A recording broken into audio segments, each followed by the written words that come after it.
नमस्कार मेरे प्यारे साथियों, एसएमसी क्लासेस में आप सभी का स्वागत है। जैसा कि आप सभी को पता है, हम लोग आर्मी के साइंस के जो भी टॉपिक हैं उनका डिस्कशन कर रहे हैं इस सीरीज में। तो आइए देखते हैं आज का हमारा टॉपिक क्या है। हाइड्रोकार्बन है। यहाँ से भी पेपर में प्रश्न पूछे जाते हैं, हाइड्रोकार्बन क्या होते हैं। तो हाइड्रोजन और कार्बन से बने यौगिकों को हम हाइड्रोकार्बन कहते हैं। कार्बन और हाइड्रोजन के से जो भी यौगिक बनते हैं उन्हीं को हम हाइड्रोकार्बन कहते हैं।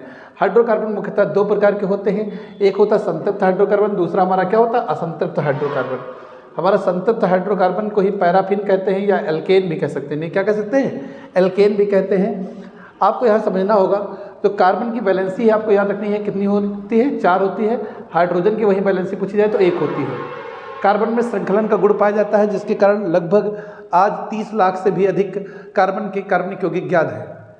कार्बनिक यौगिकों की संख्या लगभग 30 लाख से भी अधिक है। अगर ये संभव हो सका है तो कार्बन के श्रृंखलन गुण के कारण। तो याद रखना है, हम यहाँ पढ़ेंगे संतृप्त हाइड्रोकार्बन के बारे में। वे हाइड्रोकार्बन जिनके बीच में एकल बंध होता है, क्या होता है, एकल सहसंयोजक बंध होता है, उन्हें हम संतृप्त हाइड्रोकार्बन कहते हैं। क्या कहते हैं, संतृप्त हाइड्रोकार्बन कहते हैं। ध्यान रखना आप लोग, उसमें हम संतृप्त हाइड्रोकार्बन कहते हैं। अब यहाँ बात है, इससे सहसंयोजक बंध क्या होते हैं। तो एक एक इलेक्ट्रॉनों की साझेदारी से जो भी बंध बनते हैं उन्हें हम सहसंयोजक बंध कहते हैं, यानी बराबर इलेक्ट्रॉनों की। कोई 2 परमाणु हैं जो वो बराबर इलेक्ट्रॉन की साझेदारी से कोई बंध बनाते हैं, तो उसे हम क्या कहते हैं, सहसंयोजक बंध। यहाँ एक एक इलेक्ट्रॉन की साझेदारी से बंध बन रहा है, तो इसीलिए इसे एकल सहसंयोजक बंध कहा जाता है। अब देखते हैं यहाँ पर, जैसे आपको पता है कार्बन 1 होगा उसे मेथ कहते हैं। C1 अगर मेथ, C1 क्या है, कार्बन की संख्या 1 है तो उसे हम क्या कहते हैं, मेथ। C1 बराबर क्या होता है, मेथ। C2 एथ, C3 क्या होता है, प्रोप। C4 पेंट, C4 ब्यूट होगा, ब्यूट। C5 paint, C6 hex. तो इसी तरह से इनके नामों के 7 पर हेप्ट होगा। कार्बन की संख्या 7 होगी तो हेप्ट, 8 होगी तो 8, 9 होगा तो नन, 10 होगा तो डेक। इस तरह से नाम करते हैं, इन्हें प्रीफिक्स सफिक्स के रूप में यूज किया जाएगा, प्रीफिक्स के रूप में। तो याद रखना, जैसे कार्बन 1 है, यहाँ 1 कार्बन है, तो हमने बताया कार्बन की वैलेंसी 4 है, अतः यह 4 हाइड्रोजन से जुड़ सकता है, क्योंकि हाइड्रोजन की वैलेंसी 1 है। तो 4 इसकी भुजाएं निकली हुई हैं, इन्हीं भुजाओं से एक एक हाइड्रोजन जुड़ जाता है और ये यौगिक बनाता है। पहला एल्केन है, ये सबसे छोटा एल्केन, निम्न एल्केन हम कह सकते हैं। तो ये क्या है, जिसमें कार्बन की संख्या 1 हो। कार्बन की संख्या यहाँ पर 1 दी है, ये देखिए यहाँ 4 हाइड्रोजन इससे जुड़ चुके हैं, 4 हाइड्रोजन जुड़ चुके। इसको हम मेथेन कहते हैं। क्या कहते हैं, मेथेन। मेथेन का दूसरा नाम क्या है, मेथेन का जो दूसरा नाम है उसे मार्स गैस के नाम से भी जाना जाता है। मेथेन को हम मार्स गैस कहते हैं।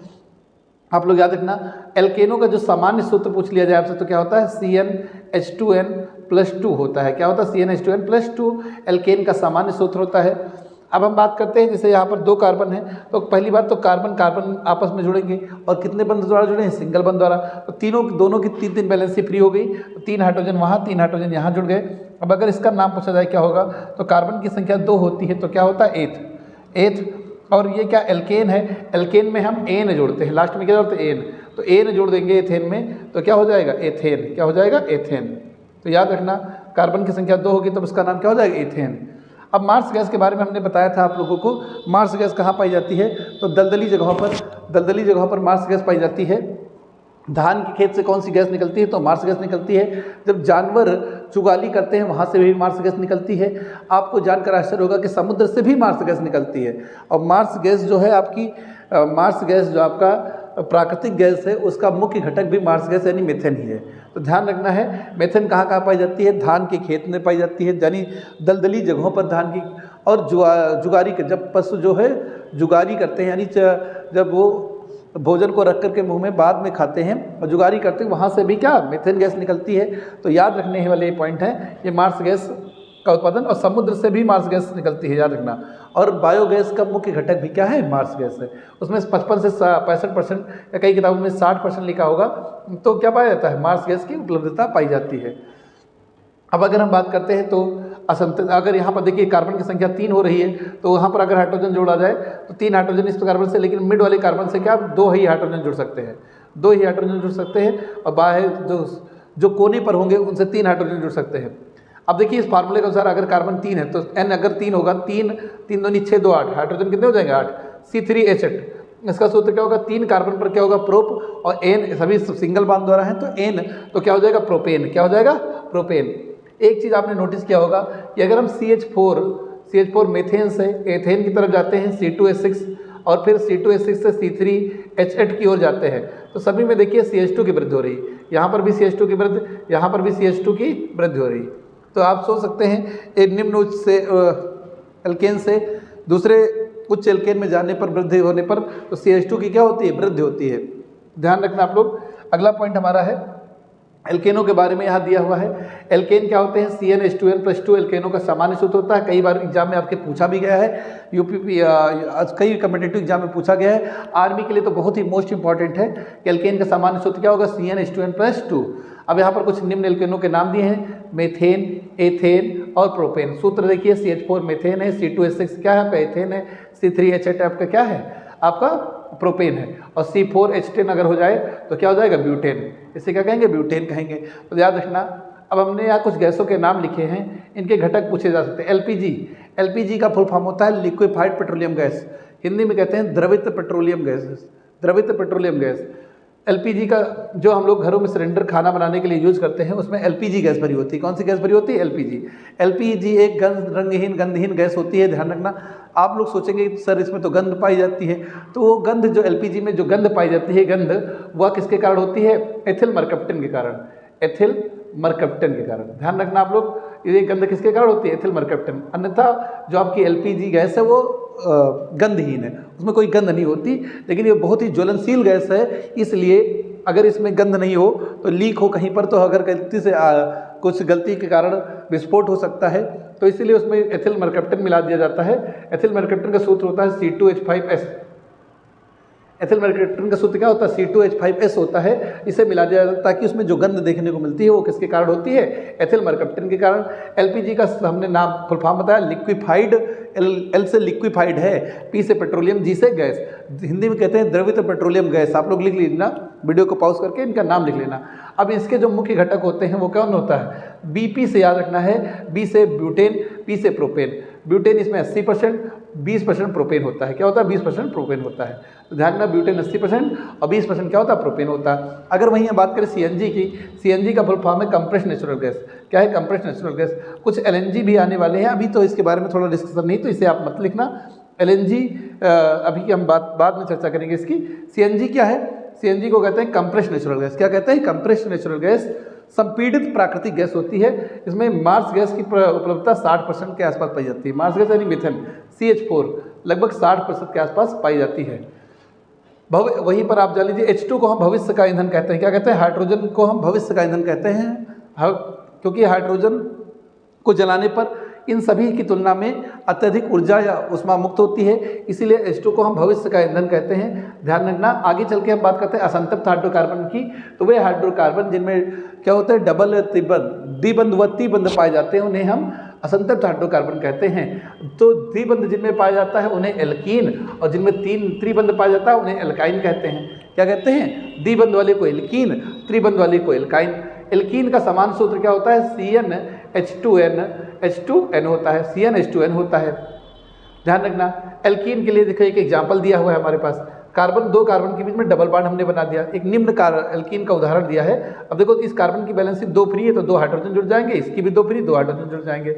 एथ, 2 कार्बन है तो एथ प्लस इन जुड़ेगा यहाँ सफिक्स के रूप में, तो क्या हो जाएगा, एथीन। क्या हो जाएगा, एथीन। इसे लेकिन एथिलीन के नाम से भी जानते हैं, ध्यान रखना, इसे कॉमन नेम एथिलीन है। इसी प्रकार देखिए 4 कार्बन वाली श्रृंखला एक बनाई गई है। 4 कार्बनों को बीच में वाले 2 कार्बन डबल बॉन्ड से जुड़े हुए हैं, सिंगल बॉन्ड वाले। तो यहाँ पर नंबरिंग उधर से की जाती है, हम कार्बन की चेन में नंबर देते हैं। नंबरिंग उधर से करते हैं जिधर से कार्बन की संख्या नज़दीक हो, डबल बॉन्ड हमारा नज़दीक बैठे। तो 1 2 3 4, चाहे इधर से भी करेंगे, दोनों तरफ से दोनों संख्या डबल बॉन्ड हमें 2 नंबर पर ही कार्बन मिलेगा, तो 2 हो जाएगा, 2 लिख देंगे। और इसमें क्या है, 4 कार्बन है, 4 कार्बन में क्या होता है, ब्यूटीन, तो इसका नाम हो जाएगा 2 ब्यूटीन। क्या नाम हो जाएगा, 2 ब्यूटीन। याद रखना आप लोग, 2 ब्यूटीन का सूत्र। इसी प्रकार एल्काइन में अगर बात करें, ज़्यादातर आपके एग्जाम में यहाँ से फार्मूले पूछे जाते हैं, इनके सूत्र पूछे जाते हैं, आप सूत्र याद जरूर कर लीजिएगा। CnH2n किसका है, एल्कीन का। एल्काइन की अगर हम बात करें तो एल्काइन का सूत्र होता है CnH2n-2। ये ध्यान रख लेना आप लोग, एल्काइन का सूत्र क्या होता है, CnH2n-2 होता है। और देखिए यहाँ पर एक उदाहरण दिया गया है, ट्रिपल बॉन्ड पाया जाता है इनके बीच में, तो क्या है, एक ही बैलेंस फ्री होगी, एक ही हाइड्रोजन जोड़ेगा, यानी कि C2H2, इसका नाम क्या होगा, आईपीएसी नेम एथाइन, और इसे कहते हैं एसिटिलीन के नाम से भी जानते हैं। ठीक, अगला पॉइंट है हमारा, आप देखते हैं जैसे आपसे पूछा गया था, यहाँ पर हमने कुछ क्रियात्मक समूह के बारे में जिक्र किया है, तो क्रियात्मक समूह फंक्शनल ग्रुप कहते हैं। तो फंक्शनल ग्रुप को आइए जानते हैं, फंक्शनल ग्रुप क्या होते हैं। तो फंक्शनल ग्रुप में दिया जैसे एक्स हाइलोजन होते हैं, क्या कहलाते हैं, हाइलोजन कहलाते हैं। हाइलोजन को हम फ्लोरीन, क्लोरीन, ब्रोमीन और आयोडीन, ये सब के क्या है, सभी के सभी हाइलोजन है। OH एल्कोहल है, जिसका अगर नामकरण करते हैं तो आल जोड़ते हैं। COOH क्या है, कार्बोक्सिलिक अम्ल है, इसमें इसका आईपीएसी नेम करते समय OIC अम्ल जोड़ते हैं। CHO एल्डिहाइड होता है, जिसे अल जोड़कर आईपीएसी नेम बनाते हैं। CO कीटोन है आपका, इसमें ओन जोड़ते हैं। ROR जो होता है ईथर होता है। COO एस्टर होता है। NH2 क्या होता है, एमीन होता है। तो आप इनको याद रख लीजिए, कई पेपर में एग्जाम में पूछ सकता है कार्बोक्सिलिक अम्ल का क्रियात्मक समूह क्या होता है, तो आपको याद रखना है COOH क्या है, कार्बोक्सिलिक समूह है। एल्कोहल OH है। CHO एल्डिहाइड है। CO कीटोन है। ROR क्या है, ईथर है। तो याद रखना आप लोग यहाँ से। अगला देखते हैं हम लोग, आपको हम सिग्मा बॉन्ड बना देते हैं। आप लोग ध्यान रखना, सिग्मा बॉन्ड के बारे में जान लेना, सिग्मा बॉन्ड और पाई बंध क्या होते हैं। सिग्मा बंध और पाई बंध क्या होते हैं, तो ध्यान रखना, जब सिंगल बॉन्ड से कहीं पर सिंगल बॉन्ड पाया जाता है तो वहाँ एक सिग्मा बंध, जब डबल बॉन्ड होता है तो एक सिग्मा और एक पाई बंध पाया जाता है, एक पाई बंध। ट्रिपल बॉन्ड हो तो वहाँ एक सिग्मा और दो पाई बंध होते हैं। तो आप लोगों को ये याद रखना है, तीनों बातें याद रख लीजिए। एक से अगर सिंगल बॉन्ड होगा तो वहाँ एक सिग्मा बॉन्ड, डबल बॉन्ड होगा तो एक सिग्मा एक पाई, त्रिबंध होगा तो एक सिग्मा दो पाई बंध होते हैं। तो याद रखना आप लोग ये। अगला देखते हैं हम, कार्बन के अपर रूपों की बात करें तो कार्बन के अपर रूप होते हैं चारकोल, कोल, ग्रेफाइट, हीरा, फ्लोरीन, ये सब क्या है, कार्बन के अपर रूप है। अगर हम बात करें तो कार्बन के अपर रूप होते हैं। और कार्बन 660 कार्बन का जो अपर रूप है फुटबॉल लाइक स्ट्रक्चर होता है, फुटबॉल की तरह का। 660 से फुलेरीन कहते हैं, ध्यान रखना फ्लोरीन नहीं है, ये फुलेरीन है। और ये कार्बन के क्या है, अपर रूप है। अब हम यहाँ कोयला की अगर बात करें तो कोयला भी कार्बन का एक अपर रूप है, लेकिन इसमें कार्बन की प्रतिशतता भिन्न भिन्न होती है। जैसे हम बात करें, सबसे शुद्ध कोयला एंथ्रेसाइट होता है, जिसमें जितनी ज़्यादा अधिक मात्रा में कार्बन होगा वो उतना ही शुद्ध होगा। तो एंथ्रेसाइट में 90 से 95% तक कार्बन होता है। अगर हम वहीं बिटुमिनस की बात करें 70 से 80% के बीच में कार्बन होता है, 70 से 80% के बीच में क्या होता है, कार्बन होता है। वहीं लिग्नाइट की बात करें तो 60 से 65%, पीट की बात करें तो मात्र 45% कार्बन होता है। तो याद रखना, यहाँ से आपके जीएस का प्रश्न बनते हैं।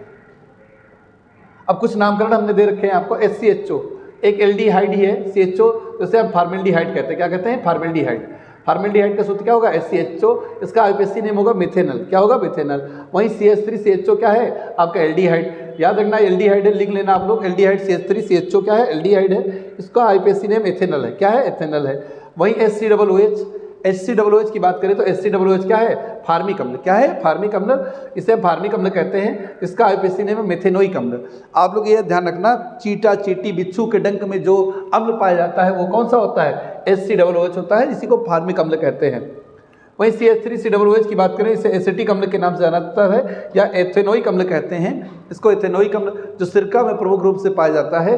तो ध्यान रखना CH3COOH इसका सूत्र है। अगला टॉपिक है हमारा, कार्बन की ऑक्साइड की बात करते हैं। तो कार्बन के बहुत सारे ऑक्साइड नहीं है, मात्र दो प्रमुख ऑक्साइड हैं इसके।